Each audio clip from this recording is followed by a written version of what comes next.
Hello everyone. सबसे पहले आप लोगों को दिवस की बहुत सारी शुभकामनाएं मेरे लिए भी हो सकती है प्लीज। मेरा नाम अंशुमान पुष्कर है और thank you for the organizers for inviting me here in TEDx IIT Patna. मैं एक एक्टर हूँ और मैं अपनी जितनी बात भी करूँगा वो सिर्फ उसी के आधार पे करूँगा। TEDx IIT में बहुत सारे फिलोसफर्स, रिसर्चर्स, इनोवेटर्स रहे हैं जिन्होंने अपनी बात इस मंच से की है, अपने आइडियाज दी।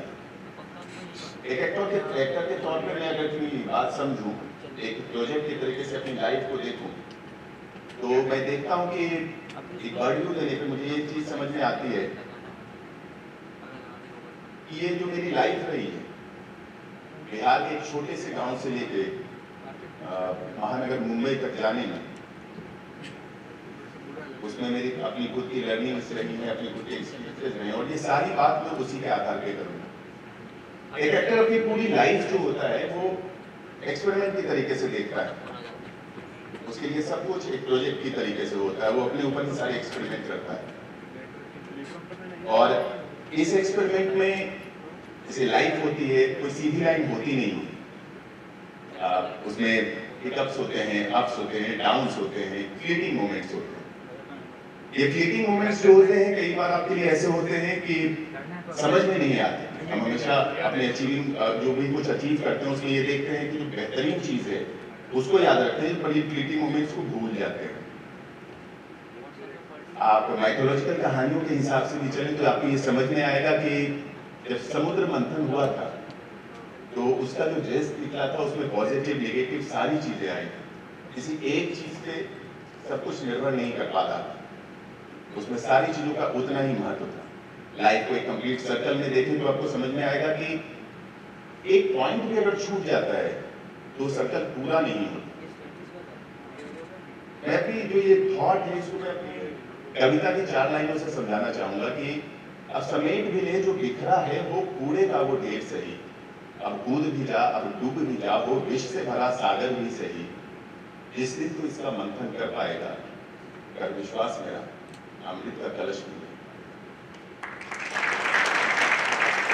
तो ये सही है ना कि आप देखते हो कि एक पेड़ जो होता है वो अपना अस्तित्व भी जब ले रहा होता है तो उसमें उसकी जितनी रूट्स इंपॉर्टेंट है, जितना उसका तना इंपॉर्टेंट है, जितने उसके ब्रांचेस इंपॉर्टेंट है, उतने उसके रूट से टूटी हुई जो सूखी पत्तियां हैं वो भी उतना ही महत्व रखती है। क्योंकि जमीन पे जब वो गिरती हैं तो फिर उसके लिए वो पेड़ के अस्तित्व में, उसके विकास में उसके लिए खाद का काम करती है, फर्टिलाइजर बनते उनके साथ जुड़ती है। अंशुमान जो एक प्रोजेक्ट के तौर पे अपने आप को देखेगा, उसको डिकोड करने की कोशिश करेगा तो उसे भी ये समझ में आता है तो उसके लिए बहुत कुछ वैसा ही इंपॉर्टेंट है। मैं शुरू से शुरू करता हूँ। मेरा जन्म यहाँ से कुछ 90-95 किलोमीटर दूर एक छोटा सा गांव है मोर मुकामा, वहां पे हुआ है। एक छोटी सी कंबाइंड फैमिली थी। अब छोटी सी कंबाइंड फैमिली से मेरा मतलब ये है कि वहां पे जब मेरी पैदाइश हुई थी तो करीब 22 लोग थे मेरी फैमिली में। मतलब एक क्रिकेट टीम दूसरे क्रिकेट टीम के साथ फाइट कर सकती हो इतना। बहुत ही जो गांव की परिवेश में हो सकता है, बहुत ही जो रहती है कि वैल्यू ड्रिवन आइडियाज थे, उसी के अकॉर्डिंग हमारी परवरिश हो रही थी। ऑर्थोडॉक्स फैमिली थी। उस फैमिली में फिनेंशियली में अगर जो आप मेरी बात करेंगे तो फिनेंशियली कुछ ऐसा था कि किसान माँ बाप, परिवार किसानों वाला, तो उसमें उतनी इनकम नहीं थी। एडुकेट था पर एम्पल कभी भी नहीं रहा, एम्पल कभी भी नहीं हो पाया। और ये फाइट हमेशा बरकरार आती है जो लोअर मिडिल क्लास की फैमिली में होती है, वो होती रही थी। जो बिहार का उस समय जो परिवेश था, उस समय जो बिहार जिस तरीके से डेवलप हो रहा था, ज्यादा जॉब अपॉर्चुनिटीज नहीं थी, ज्यादा बिजनेस अपॉर्चुनिटीज नहीं थी।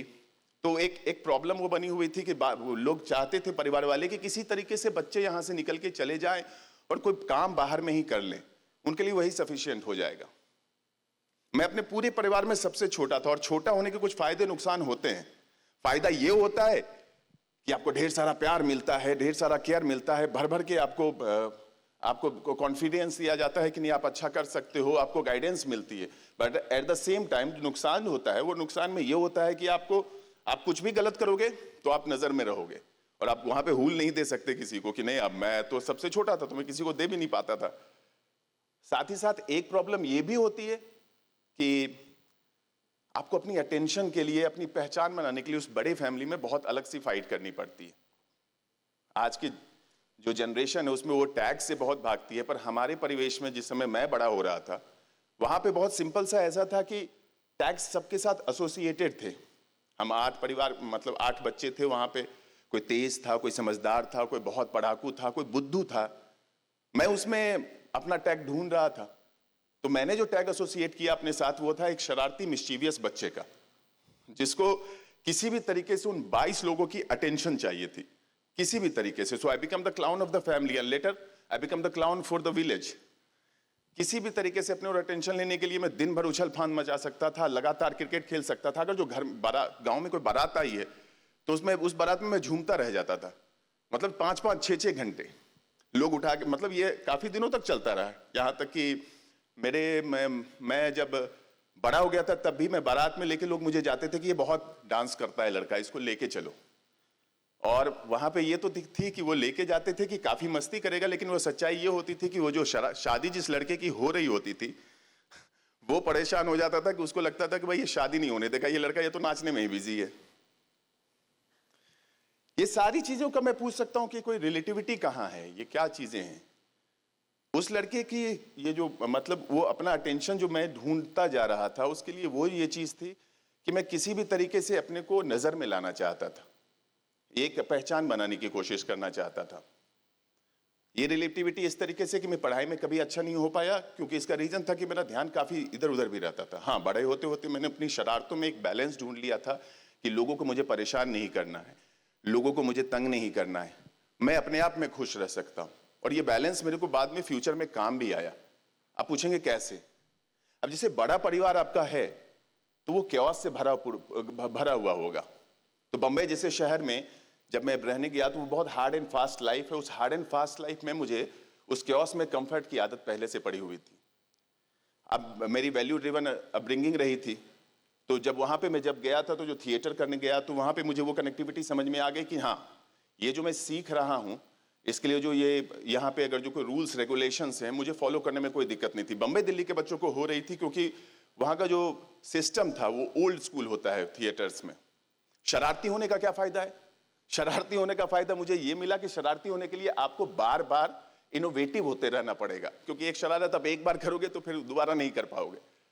और वो इनोवेटिव होना मेरे लिए इतना इंपॉर्टेंट हो गया था कि जब मुझे आज भी कोई स्क्रिप्ट मिलती है, कुछ कैरेक्टर तैयार करने को मिलता है, तो मुझे ये फायदा हो जाता है कि पहले से कि मैं उसमें नए फ्लेयर्स, नए कलर्स ढूंढने में मेरे को बहुत मदद मिलती है। साथ ही साथ मैंने अपना बैलेंस ढूंढ लिया था कि मैं लोगों को परेशान नहीं करता। तो आज भी मैं जब कैरेक्टर्स बनाता हूं तो मैं कभी ओवर द टॉप जाने की कोशिश नहीं करता हूं। मैं सामने वाले का बैलेंस ढूंढता हूं, मैं सीन का बैलेंस ढूंढता हूं। बड़ा परिवार है तो बड़े परिवार में आपके साथ एक चीज होगी कि आप देखते हैं कि ये जो टोटल लोग हैं उनके अलग स्ट्रेंथ है, अलग वीकनेसेस हैं। उस अलग स्ट्रेंथ और वीकनेस के साथ फिर भी वो साथ में रहते हैं। रीजन, उनका इमोशनल कोशेंट वो बड़ा स्ट्रांग होता है उनमें। एक एक्टर के लिए जो सबसे बड़ा टूल होता है मेरी नजर में वो उसका इमोशनल कोशेंट ही होता है, उसकी डेप्थ इमोशन में कितनी अच्छी ये है। और ये सारी चीजें मुझे बचपन से अपने आप मिलती जा रही थी। इसके लिए मैंने कोई अलग सा प्रिपरेशन नहीं किया था। मैंने कहा ना कि आपके लाइफ में क्या क्या जरूरी है आपको पता ही नहीं चलता है। अब बाद में इसको जब सॉर्ट आउट करते हो तो आपको समझ में आता है कि हाँ, जिन चीजों पर मैंने ध्यान नहीं दिया था वो चीजें भी इतनी इंपॉर्टेंट होके आ सकती हैं। गांव के होने के बावजूद भी मेरी फैमिली सिनेमा बफ थी। मतलब राज कपूर से लेके शाहरुख खान तक, मतलब खयाम से लेके अनु मलिक तक, यहां तक कि आप किसी भी गुरुदेव जैसे डायरेक्टर की भी बात हो रही है और वहां पे सुभाष घाई की भी बात हो रही है, तो मेरी सिनेमा अंडरस्टैंडिंग अपने आप तैयार हो रही थी। ये तो रही मेरी बचपन की बात। यहां से मैं मुजफ्फरपुर चला गया अपनी दीदी के ससुराल वालों की निगरानी में। मैंने वहां से इंटरमीडिएट किया कॉमर्स में। फिर उसके बाद मैं पटना चला आया भाई साहब के साथ रहने के लिए। वो एमबीए की तैयारी कर रहे थे, मैं अपने तरीके से वहाँ पे मैं बीकॉम करने के लिए आ गया वाणिज्य महाविद्यालय से। भाई साहब 1 साल के बाद निकल गए वो एमबीए करने के लिए, और मैं वहाँ पे मैंने अपना ग्रेजुएशन कंप्लीट किया। भाई साहब मुझे लेके गए, क्योंकि अब मेरे पास ये सारी लॉजिकल रीजनिंग के साथ मेरी चीजें चल रही थी कि मुझे ये कर लेना चाहिए इस, क्योंकि कोई आइडियाज नहीं थे मेरे पास उस पर, क्योंकि वो बच्चा, शरारती बच्चा जिसको कोई आइडिया नहीं हो तो इसी तरीके की चीजें सोचेगा। तो मैंने ये सोचा कि लेट्स गो, अब ये एमबीए कर लेते हैं तो अपना जीवन सही से निकल जाएगा, लॉजिकल रीजनिंग। फिर मैंने यहां से अपनी प्रिपरेशन शुरू की, मेरे अच्छे दोस्त मिले। जब अच्छे दोस्त मिले तो आपकी सराउंडिंग, अभी मेरी बात यही हो रही थी कि आपकी सराउंडिंग आपका आगे का फ्यूचर बहुत अच्छे तरीके से डिसाइड करती। Friends are your chosen family, और वो चीज़ बहुत ज़रूरी होती है कि ना पढ़ने वाले लड़के को भी पढ़ने की आदत पड़ गई। मैंने वहाँ पे मेहनत करके एक इंट्रांस एग्जाम निकाल के एमबीए की तैयारी करने लगा मैं, और मैं कैट, मैट, सीटी, महाराष्ट्र इस तरीके के पेपर्स भी दे रहा था। साथ ही साथ इस बीच में मेरा एमबीए, ग्रेजुएशन और एमबीए के बीच में एक डिफरेंस हो गया था, तो मुझे उसको फिल करने के लिए मैंने सोचा जॉब कर लेता हूँ।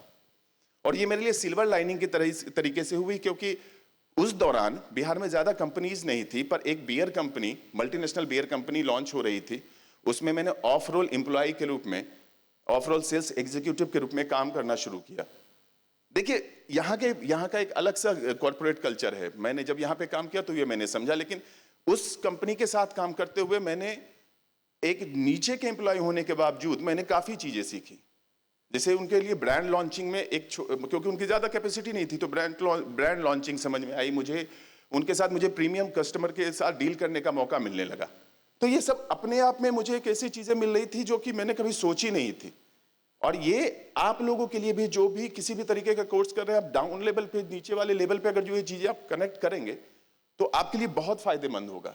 और मुझे लगता है कि हर किसी को उसमें जो सबसे नीचे वाला काम है, चाहे आप मैनेजेरियल काम करें या उसके ऊपर वाला काम करें, इससे फर्क नहीं पड़ता। अगर नीचे वाले काम को आप अच्छे तरीके से समझ लेते हैं तो आपको एग्जीक्यूट करने में बहुत फायदा मिलता है।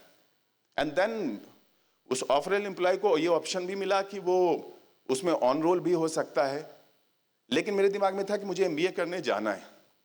अब आप कह रहे होंगे कि इसमें एक्टिंग कहाँ गई, तो मैं इस कहानी को थोड़ा और पीछे लेके चलता हूं और मैं थोड़ा आपको समझाने की कोशिश करता हूं कि इस दौरान जब मैं ग्रेजुएशन के आसपास में था तो एक फिल्म आई थी, कहो ना प्यार है, और एक बड़ा सा चमकता सितारा आया था जिसका नाम था ऋतिक रोशन।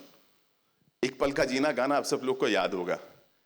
तो उस बच्चे को जो गांव के बारात में नाचता फिरता था, उसने जब ये फिल्म देखी और लगातार 14 बार देखी, तो उसे ये समझ में आया कि यार ये क्या गजब की चीज है। और मैंने वो पूरी कोरियोग्राफी जो है उस गाने की जितनी बार प्रैक्टिस करके परफेक्शन ले ली उसमें, और मैं जहां मौका मिलता उसको परफॉर्म करता।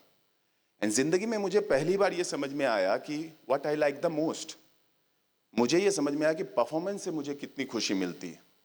हाँ, उस दौरान मैंने ये भी सोचा कि साइड में मैं किसी भी तरीके से थिएटर भी कर लूं, लेकिन यहाँ पे मैं कालिदास रंगालय पटना में थिएटर है, वहां गया। उस दिन शायद कोई अच्छा प्ले नहीं था, तो मुझे समझ में आया कि नहीं, इसमें कोई मजा नहीं आने वाला। मैंने सोचा कि मेरे भाई साहब मुझे सजेस्ट कर रहे थे कि तुम इससे रिलेटेड कुछ लेना चाहते हो तो तुम निफ्ट कर लो, पर मुझे मतलब बहुत अच्छी ड्राइंग नहीं थी, तो मुझे वो भी ऑप्शन समझ में नहीं आया। तो जब वो ऑप्शन मेरे पास आया तो उसके पीछे जो मेरा ये विचार चल रहा था कि मुझे कहीं ना कहीं परफॉर्मिंग आर्ट में जाना है, तो उसके लिए मुझे एक जगह नजर आती थी, वो थी बम्बई। तो मैंने अपने सारी चीज़ों को पीछे छोड़ा और मैंने सोचा कि नहीं, अब मुझे किसी भी तरीके से पेपर क्लियर करके बम्बई पहुंचना है। आज हिंदी दिवस है। मैंने अपनी जीवन की एक पहली कविता उस समय लिखी थी, and I would like to share with you all, कि सतरंगे रंगों से नहाया वो मयूर, विचरण करता भटकता चला आज फिर बहुत दूर, तोड़ता वो घुटन के बंद गलियारों को, लांघता गहरी नदी और ऊंचे काले पहाड़ों को। रोका मैंने उसे, समझाया कि इस ब्रह्मांड का कोई छोर नहीं, तेरी दुनिया इस यथार्थ में है पगले, उस ओर नहीं। पलट के जवाब दिया उस मोड़ ने मुझे मुस्कुराते हुए, पलट के जवाब दिया उस मोड़ ने मुझे मुस्कुराते हुए कि क्यों व्यर्थ की चिंता में तू कांप रहा है, 2 कदम तो चल मेरे साथ, पहले ही हाँफ रहा है। उमंग से भरे फूलों की खुशबू तो वही ले पाया है जिसने कांटों पे चल के उस बागीचे का रास्ता बनाया है। ये जो थॉट है ना, ये कि आप जब इन बिटवीन होते हो आपको करना क्या है, ये पजल जो है, इससे बाहर निकलने के लिए मैंने जो कविता लिखी थी आज तक मेरे लिए सपोर्टिव है, क्योंकि मुझे उसके पार निकल के जाना था। मैंने डिसाइड कर लिया था कि मैं एमबीए करूंगा, उसके बाद अपने इस लॉजिकल रीजनिंग के जो थॉट हैं उसको पीछे छोड़ के कुछ अलग ट्राई करूंगा। तो मैंने जैसे तैसे अपना MBA कंप्लीट किया and there I have already understood that this thing is not meant for me. So I went there, started giving auditions in Mumbai. और मैंने सोचा था कि मैं जाऊंगा और जाते ही सब कुछ बहुत आसानी से हो जाएगा, ऐसा कुछ भी नहीं हुआ। जब मैं वहां पहुंचा तो मुझे ये समझ में आया कि भाई एक्टिंग करने के लिए जो मैंने अपने हीरो का थॉट अपने अंदर बना रखा है वैसा कुछ है नहीं वहां पे, क्योंकि मुझे एक्टिंग आती ही नहीं थी, मैंने कोई फॉर्मल ट्रेनिंग ली ही नहीं थी। सो मैंने सोचा कि अब जल्दी से जाके अब मुझे सीखने की ललक आ गई। तो मैंने नादरा ज़हीर बब्बर जी का एक थिएटर ग्रुप है, एकजुट थिएटर ग्रुप, वहां पे जाके अपनी थिएटर की ट्रेनिंग शुरू की। और साथ में मैं मुंबई ही रहना चाहता था तो मैंने ऑडिशंस देना शुरू किया। देखिए एक चीज होती है, सोसाइटी जो होती है वो हमेशा आपको लॉजिकल रीजनिंग के साथ जब आप चल रहे हो तो आप फेल भी हो, असफल भी हो, आप उस भीड़ का हिस्सा हैं तो सब सही बोलता है। लेकिन जब आप लीक से हटके कुछ करने की सोचते हैं तो वो उनको जरूर दिक्कतें होती हैं। आज इस इंस्टीट्यूट में आप अपना कोर्स कंप्लीट करेंगे, 28-30 लाख का आपको पैकेज मिलने वाला है, और उस दौरान आप कहेंगे कि I go and do something else जहां पे फ्यूचर अनसर्टेन है, तो आपके आसपास वाले वो लोग लॉजिकल रीजनिंग आपको समझाएंगे, और वो जरूरी भी है और सही चीज है कि नहीं भाई अपने फ्यूचर को सही तरीके से देखो। पर आपका अंतर्मन आपको बताएगा कि करना क्या है, वो आपको सही जस्टिफिकेशन आपको देता रहेगा। लेकिन ये सोच अपने अंदर रखना अलग चीज होती है और उसको अचीव करना एक अलग चीज होती है। ये सफलता मिलना वहां पे बहुत अलग सा होता है। मैं थिएटर में परफॉर्म कर रहा था, उसका मुझे बहुत आनंद मिल रहा था, उसमें बहुत मजे आ रहे थे, लेकिन रियलिटी ये भी थी साथ में कि मुझे सफलता नहीं मिल रही थी, एक दिन 2 दिन का भी कैरेक्टर नहीं मिल रहा था। और ये मेरे लिए बहुत अलग सा हो गया कि जो परमुटेशन कॉम्बिनेशन, जो डिजायर बाय टोटल का जो प्रोबेबिलिटी का फॉर्मूला है, वो वहां पे मुझे क्लियरली समझ में आ गया था कि इट्स नॉट हैपनिंग। क्योंकि डिजायर में सिर्फ एक ऑप्शन है कि आपको किसी एक का सिलेक्शन होगा, पर वहां का जो डिवाइडेड बाय टोटल जो था वो इतना बड़ा था, इतनी लंबी कतारें थी, क्योंकि किसी को कोई फॉर्मल ट्रेनिंग नहीं होती है, कुछ भी नहीं होता है, तो आपको ये बहुत प्रेशर होता है वहां पे कि वो कैसे एक लड़के को सेलेक्ट करें। कोई फॉर्मूला ही नहीं है। मतलब आप बहुत अच्छे एक्टर हो, आप अच्छे दिखते हो, आपके पास सब कुछ है, पर उनकी रिक्वायरमेंट हो सकता है कि कोई साउथ इंडियन लड़का हो जिसके कर्ली बाल हो, तो आप कितने भी अच्छे एक्टर हो नहीं हो सकता। और ये मे भी आपको कितने भी अच्छा वहां पे अगर जो किसी नॉर्थ के लड़के की जरूरत है, आप साउथ इंडियन हो, आप कितने भी अच्छे एक्टर हो, उनका कोई मतलब नहीं निकल के आता है। इस दौरान जो इतना प्रेशर हो रहा था, भाई साहब से मैं पैसे लेके बंबई में सरवाइव कर रहा था, तो मुझे लगा कि वो शर्म जो है अपने अंदर, या सोसाइटी के जो ताने थे वो कहीं ना मेरे अंदर आ गए थे। तो मैंने सोचा कि भाई desperate times need desperate measures. So मैंने सोचा कि definitely I should do something else side by side. तो मैंने ओला में टैक्सी चलवा ली, लोन लेके दोस्तों से इधर उधर से। मैंने सोचा कि थिएटर में पैसे नहीं मिल रहे हैं, लेकिन थिएटर के शोज ऑर्गेनाइज करवाऊंगा तो पैसे मिलेंगे, या कुछ कर लूंगा। ये सारी चीजें मैं कर रहा था। हाँ, मेरी एक पुरानी गर्लफ्रेंड थी, वो इस एक्सपेक्टेशन में थी कि मैं अपना MBA जब कंप्लीट करूंगा तो शादी वादी हो जाएगी, पर मैं तो अपना लंबा खिंच गया अपने अपने करियर में। ये सारे प्रॉब्लम्स मेरे सर पे एक साथ है, पर वही होता है जो लिखा होता है, ना माया मिली ना राम। ना मेरा बिजनेस चला, ना मेरा एक्टिंग में कुछ और अच्छा हो पा रहा था। एट द सेम टाइम मेरे जो थिएटर के प्रोग्राम्स थे वो भी कहीं नहीं सक्सेस हो पा रहे थे। तो सब कुछ एक तरफ से सन्नाटा, एकदम कुछ भी नहीं, खामोशी। पर इस पूरे प्रेशर में, हाँ, जो गर्लफ्रेंड थी उनकी भी शादी हो गई, तो पूरी तरीके से मेरे लिए एक ऐसा मोमेंट था जहां पे सब कुछ डार्क था, कुछ क्लियर दिख ही नहीं रहा था। एंड देन आई रियलाइज कि इस इतने डार्कनेस में भी एक सिल्वर लाइनिंग ये समझ में आई कि भाई मैं सबसे ज्यादा किसी चीज से प्यार करता हूं तो वो एक्टिंग है, क्योंकि इसके लिए मैं इतनी सेक्रीफाइसेस कर सकता हूं। So I started doing, putting my hard work, my everything, mind body soul in this thing only. तो जहां पे मैं पहले एक जगह सेलेक्ट हो रहा था, वहां पे शॉर्ट लिस्टेड होना शुरू हो गया। फिर धीरे धीरे करके 1-2 साल के अंदर मुझे ऐसा कहीं छोटे मोटे और जॉब्स 5-10 दिन का काम मिलना शुरू हो गया। पर फाइनली एक बड़ा ब्रेक आया 2020 में, जब जमतारा आई। तो मुझे पहली बार ये रियलाइज हुआ कि हाँ, सक्सेस का टेस्ट कितना खूबसूरत होता है। अब आप सोचेंगे जमतारा आ गई, करियर चेंज हो गया। नहीं, जमतारा के बाद भी 1 साल मुझे बैठना पड़ गया, क्योंकि जमतारा जब शूट हुई थी और जमतारा जब रिलीज हुई तो इसके बीच में 1 साल का डिफरेंस था। वहां पे भी मेरा सीरियल्स में नहीं हो पा रहा था, मैं लगातार कोशिश कर रहा था। फिर 2020 में जब जमतारा रिलीज हुई तो लगा लोगों को पसंद आया काम, सब कुछ हुआ, मुझे लगा अब करियर चेंज हो जाएगा, अब मेरे पास काम आ जाएगा। तो एक त्रासदी आई जिसको आपने, हमने, सबने एक तरीके से जी, जिसका नाम कोविड है। तो वहां पे भी कुछ भी नहीं हो पा रहा था। लेकिन इस कोविड जब हुए थे तब तक मुझे जमतारा का सक्सेस समझ में आ चुका था कि ये एनर्जी मिल चुकी थी। देखिए, कंप्यूटर सिस्टम में बाइनरी सिस्टम होता है ना कि जी 0101 से पूरा कंप्यूटर का सिस्टम बना होता है, वैसे ही एज एन ह्यूमन आपके अभी एक बाइनरी होता है, आपके कैरेक्टर ट्रेट्स होते हैं।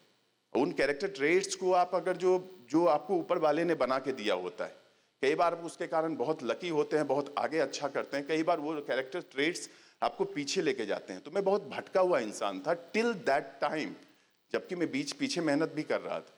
पर सेल्फ रियलाइजेशन, एक इंसान का इवोल्यूशन जो होता है, मुझे लगता है वहीं पे होता है कि जब अपने वो कैरेक्टर ट्रेट्स को वो तोड़ के कुछ नया ढूंढ लेता है।